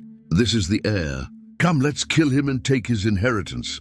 They saw an opportunity. They thought if they killed the heir, if they eliminated the rightful owner, they could keep the vineyard for themselves. They could claim it as their own. So that's exactly what they did. They seized him, verse 39 says. They threw him out of the vineyard, and they killed him. They murdered the owner's son. Then Jesus asked them a direct question in verse 40. Therefore, when the owner of the vineyard comes, what will he do to those tenants? What's the appropriate response to this kind of rebellion and murder? They answered without realizing they were condemning themselves. Verse 41 records what they said. He will bring those wretches to a wretched end, and he will rent the vineyard to other tenants, who will give him his share of the crop at harvest time. They knew exactly what justice required. The wicked tenants would be destroyed. The vineyard would be given to others who would actually do what they were supposed to do. Jesus said to them in verse 42, have you never read in the scriptures, the stone the builders rejected has become the cornerstone? The Lord has done this, and it is marvelous in our eyes. He was quoting from Psalm 118, and every religious leader there knew exactly what he was saying. The stone that was thrown away, rejected as useless, became the most important stone in the building. Then, verse 43 makes the application explicit and unavoidable. Therefore I tell you that the kingdom of God will be taken away from you and given to a people who will produce its fruit. You had your chance. You rejected God's messengers. You're about to reject God's Son, so the kingdom will be taken from you and given to others. Verse 45 says, when the chief priests and the Pharisees heard Jesus' parables, they knew he was talking about them. They understood perfectly. They were the wicked tenants. They'd rejected the prophets, and they were about to reject Jesus. The parable was their story. Jesus was still in the temple, still talking to the chief priests and elders, still challenging their assumptions about who was righteous and who wasn't. In Matthew 21, verse 28, he asked them, what do you think? There was a man who had 2 sons. He went to the first and said, son, go and work today in the vineyard. A simple request. A father asking his son to work? Nothing complicated, nothing unusual. Just a dad telling his kid to go do some work that needed to be done. Verse 29 gives the first son's response, and it's shockingly direct. He answered, I will not. Flat refusal. No excuses. No explanation. No trying to soften it. Just no, I don't want to. I'm not going to. Leave me alone. But something changed. Later the verse says, he changed his mind and went. Maybe he felt guilty. Maybe he thought about it and realized he was being selfish. Maybe he just came to his senses. Whatever happened inside him, the result was he ended up doing what his father asked, even though his first response was refusal. The father went to the other son with the same request. Verse 30 says, this son answered, I will, sir. He was respectful. He was polite. He agreed immediately. He said all the right things. He looked like the obedient son, the good son, the one who honored his father. But there's a problem. The verse continues, but he did not go. He said yes. He made a promise. He gave his word. And then he completely ignored it. He never showed up. He never did the work. His words were empty. Jesus asked them a direct question in verse 31. Which of the two did what his father wanted? It wasn't a hard question. It wasn't a trick. The answer was obvious to everyone there. They replied, the first. The son who initially said no, but then actually did the work, who actually showed up and worked in the vineyard. That's the one who truly obeyed his father. Obedience is about what you do, not what you say. Then Jesus applied this parable directly to them, and his words must have cut deep. He told them, truly I tell you, the tax collectors and the prostitutes are entering the kingdom of God ahead of you. Tax collectors and prostitutes. The worst people in society, the ones everyone looked down on, the ones no religious person would associate with. Those people are getting into God's kingdom before you religious leaders. How could that be? Verse 32 explains exactly why. For John came to you to show you the way of righteousness, and you did not believe him, but the tax collectors and the prostitutes did. And even after you saw this, you did not repent and believe him. John the Baptist came preaching repentance. He showed them the right path. The religious leaders heard him but didn't believe him. They said they followed God, but they rejected God's messenger. They were like the second son, all talk, no action. But the tax collectors and prostitutes, the obvious sinners, the people living in open rebellion against God, they heard John and believed. They repented. They changed their lives. They were like the first son. They'd been living in disobedience, but when they heard the truth, they responded. They actually changed, and that's what matters. Jesus was traveling through towns and villages, teaching as he made his way toward Jerusalem. People were following him, listening to him teach, asking him questions. In Luke 13, verse 22, someone in the crowd asked him a theological question, the kind of thing religious people like to debate. Lord, are only a few people going to be saved? It's an interesting question. The person wanted to know about numbers, about percentages, about how exclusive or inclusive salvation would be. But Jesus didn't give a theological answer. He didn't give statistics. He didn't debate the question. Instead, he gave a very personal, very practical response. Verse 24 records what he said. Make every effort to enter through the narrow door, because many, I tell you, will try to enter and will not be able to. Stop worrying about how many other people will be saved. Stop trying to figure out the numbers. Focus on yourself. Make sure you get through the door. And understand this, it's narrow. It's not wide open. It requires effort. It requires intention. It requires actually doing what's necessary. And many people who try to get in, who think they'll get in, will fail. Then Jesus described a scene, painting a picture of what will happen one day. Verse 25 says, once the owner of the house gets up and closes the door, you will stand outside knocking and pleading, Sir, open the door for us. There's a time limit. The door won't stay open forever. There's a point when it closes. Eventually, the owner gets up and shuts it. He locks it. And once it's shut, it stays shut. No more chances. No more opportunities. People will be outside, desperately knocking, begging to be let in. But the time for entering will be over. The owner's response comes next. But he will answer, I don't know you or where you come from. This is shocking. These people expected to get in. They thought they had a right to enter. But the owner says he doesn't know them. There's no relationship. There's no recognition. Verse 26 gives what these people will say when they hear this. Then you will say, we ate and drank with you and you taught in our streets. They'll argue. They'll claim association with Jesus. They knew him. They were around him. They heard him teach. They saw him in their town. They maybe even shared meals with him or were at events where he was present.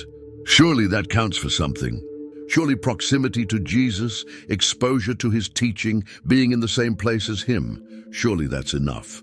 But verse 27 says, he will reply with devastating words. I don't know you or where you come from. Away from me, all you evildoers. It doesn't matter that they were around Jesus. It doesn't matter that they heard him teach. Knowing about Jesus isn't the same as knowing Jesus. Being near him isn't the same as belonging to him. And he calls them evildoers. Despite their claims, despite their protests, they're living in evil. They never truly repented. They never truly followed. Verse 28 describes their reaction when they realize what's happened. There will be weeping there, and gnashing of teeth when you see Abraham, Isaac and Jacob and all the prophets in the kingdom of God, but you yourselves thrown out. The pain won't just be from being excluded. It will be from seeing others included. They'll see through the door or the windows. They'll see who made it. They'll see the feast, the celebration, the joy, and they'll realize they're outside, locked out, excluded. The grief and rage and regret will be unbearable. Then Jesus said something surprising in verse 29. People will come from east and west and north and south, and will take their places at the feast in the kingdom of God. People from everywhere. People from all directions. People you wouldn't expect. Gentiles, outsiders, people who weren't part of the original chosen nation. They'll be inside, seated at the feast, celebrating. Verse 30 concludes with a statement Jesus made often. Indeed, there are those who are last who will be first, and first who will be last. Everything will be reversed from what people expect. The people who thought they were guaranteed a spot will be outside. The people who seemed like they had no chance will be inside. Jesus had already taught about humility at this dinner, about not taking the best seat for yourself, but letting the host honor you. But he wasn't done teaching about hospitality and what it means to truly serve others. In Luke 14, verse 12, he turned to the man who had invited him to this meal, his host, and said something that must have surprised everyone at the table. When you give a luncheon or dinner, do not invite your friends, your brothers or sisters, your relatives or your rich neighbors. If you do, they may invite you back, and so you will be repaid. This went completely against everything people understood about hospitality and social life. Of course you invite your friends and family. Of course you invite people you know. Of course you invite people in your social circle. That's what you do. That's normal. That's how society works. That's how you maintain relationships and build your network. But Jesus was challenging the entire system. He was pointing out something people didn't want to admit. When you invite people who can repay you, you're not really being generous. You're not really sacrificing anything. You're making an investment. You're playing a social game. You invite them to dinner. They invite you back. You help them, they help you. It's an exchange. It's a transaction. You get repaid in this life. There's nothing sacrificial about it. Verse 13 says, "But when you give a banquet, invite the poor, the crippled, the lame, the blind. Invite people who have nothing, people who can't host dinners at their homes, people who can't repay you with a return invitation, people who don't have the money, the social standing, the ability to do anything for you in return, people who will take from you but can never give back." Verse 14 continues with the reason and the promise, "And you will be blessed. Although they cannot repay you, you will be repaid at the resurrection of the righteous. You won't get repaid now." These people can't invite you to their homes because they don't have nice homes. They can't help your career because they have no influence. They can't boost your reputation because they have no status. They can't do anything for you in this world. In earthly terms, serving them costs you without any return. But God sees, God knows, and God will repay you. Not now, not in this life, but at the resurrection. Eternal reward instead of temporary payback. Treasure in heaven instead of favors on earth. This is a completely different economy, a completely different way of thinking about relationships and service and hospitality. Jesus was challenging the whole system of social climbing, of networking, of using relationships for personal gain. He was saying to stop calculating what you'll get back. Stop only serving people who can help you. Stop treating hospitality like a business transaction. Instead, serve people who offer you no earthly benefit. Serve people who can never repay you. Give without expecting anything in return, and trust God for the reward that matters. If this journey through Jesus' parables opened your eyes to something new, if it challenged you, if it changed how you see God's kingdom, then share this video with someone who needs to hear these truths. Hit that subscribe button so you don't miss more deep dives into Scripture. And leave a comment telling me which parable hit you the hardest. Remember, Jesus said, "Whoever has ears to hear, let them hear." You've heard. Now the question is, will you truly listen?